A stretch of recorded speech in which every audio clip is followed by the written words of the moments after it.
నారా లోకేష్ రహస్యంగా విదేశాలకు వెళుతున్నారు. 2 వారాల్లో 2 సార్లు విదేశాలకు పోవడం అందరిలోనూ అనుమానాలు కలిగిస్తోంది.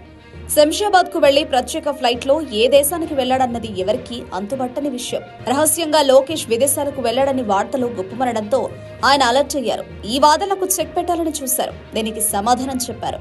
స్కిల్ డెవలప్మెంట్ సమావేశంలో తాను పాల్గొన్నానని, తాను సచివాలయంలోనే ఉన్నట్టు లోకేష్ నమ్మించారు. ఈ మేరకు ట్వీట్ చేశారు. కానీ ఇక్కడే దెబ్బైపోయాడు. దీనికి వైసీపీ గట్టి కౌంటర్ ఇచ్చింది. ఇది ఉదయం నిర్వహించిన సమావేశమని, నారా లోకేష్ విదేశాలకు మధ్యాహ్నం 1:30 బయలుదేరి వెళ్లారని, ఎవరి చెవిలో లోకేష్ పూలు పెడుతున్నారని, విదేశాలకు రహస్యంగా ఎందుకు వెళుతున్నాడు ఏంటా కారణమని బయట పెట్టాలని నెటిజన్లు డిమాండ్ చేస్తున్నారు.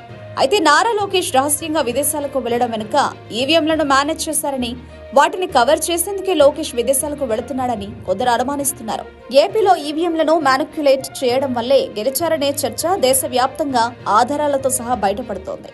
ఈ క్రమంలోనే పలువురు వార్డుల్లో మొత్తం ఓట్లను పడిన ఓట్లను సాక్ష్యాలతో నిరూపిస్తున్నారు.